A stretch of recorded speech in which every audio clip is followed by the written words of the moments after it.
परम श्रद्धेय विद्वत वृंद, सदस्य वृंद एवं प्यारे विद्यार्थी वृंद, यह मेरे लिए सौभाग्य का विषय है कि गुरुकुल में दो शब्द मुझे बोलने के लिए कहा गया है।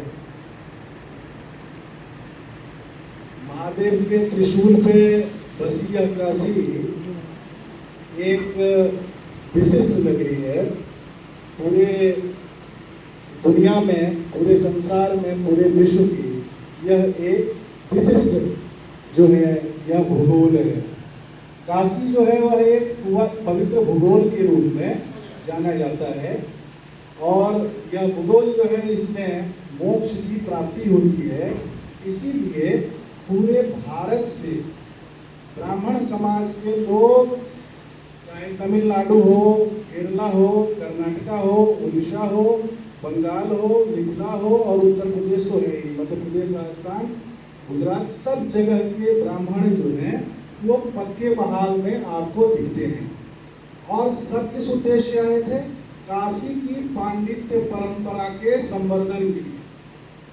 ये जो अविच्छिन्न परंपरा है, उस परंपरा को हमारे मित्र पंडित मनोज ठाकुर जी जो उसको बनाए हुए हैं, वह एक अप्रतिम कार्य है, अद्भुत है, विलक्षण, अनुपम है।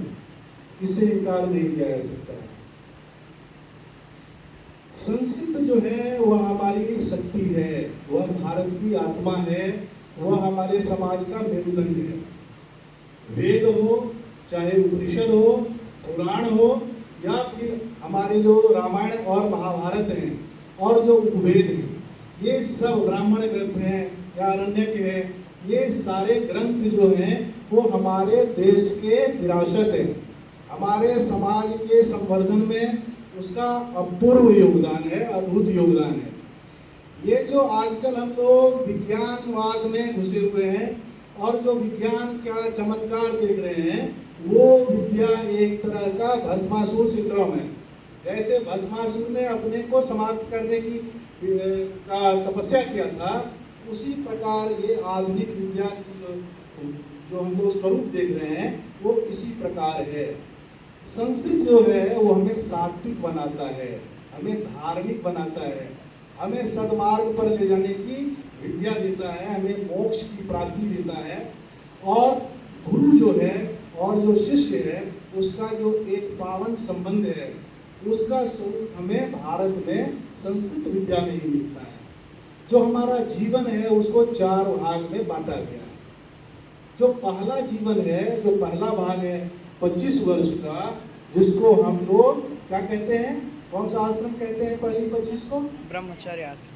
ब्रह्मचर्य, गृहस्थ, वानप्रस्थ और संन्यास। तो जो हमारे बटुक लोग हैं, जो ब्राह्मण हैं, ये सब अभी ब्रह्मचारी हैं। और ब्रह्मचारी का क्या नियम है वो आप लोग बखूबी जानते हैं।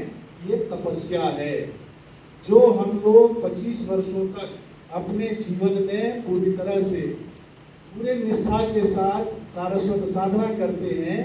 उस सारस्वत साधना से ही हमारा जीवन एक दिव्य जीवन के रूप में प्रस्फुटित होता है। तो मेरी ये कामना है कि उस साधना को, उस तपस्या को आप लोग जीते होंगे। और मैं वर्षों से गुरुकुल में मेरा आना जाना रहा है। ये तीसरा स्थान है जहाँ को मैं गुरुकुल को देख रहा हूँ। पहले एक वृक्ष के नीचे था, मंदिर था, वहाँ यहीं से कुछ दूर पे है। और उसके बाद मैं DHW में ये गुरुकुल देखा हूँ और फिर तीसरा स्थान है। यह एक विशिष्ट है। इन्होंने जो तपस्या की है वह अद्भुत है। बहुत सारे धनवान लोग काशी में हैं, बहुत सारे लोग पैसा कमाते हैं, लेकिन जिस निष्ठा के साथ, जिस श्रद्धा के साथ, जिस तपस्या के साथ ठाकुर जी ने यह संस्था चलाई है, वह हम लोगों के लिए प्रेरणा का स्रोत है। और हमारी परंपरा मात्र इसी में बरकरार रह सकती है, अक्षुण्ण रह सकती है, जब ऐसे लोग जो हैं वो हमारे समाज में होंगे।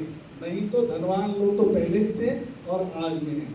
और ये जो गुरुकुल है, मैं पूरे विश्वास के साथ कह सकता हूँ कि जो काशी की पांडित्य परंपरा है, उस परंपरा को अक्षुण्ण रखने में, अद्वितीय योगदान दे रहा है और कई बच्चे यहाँ से निकल करके पूरे भारत में कार्य कर रहे हैं और धर्म का हमारा प्रचार प्रसार भी हो रहा है। इन्हीं शब्दों के साथ मैं अपने वाणी को विराम लगाता हूँ। धन्यवाद।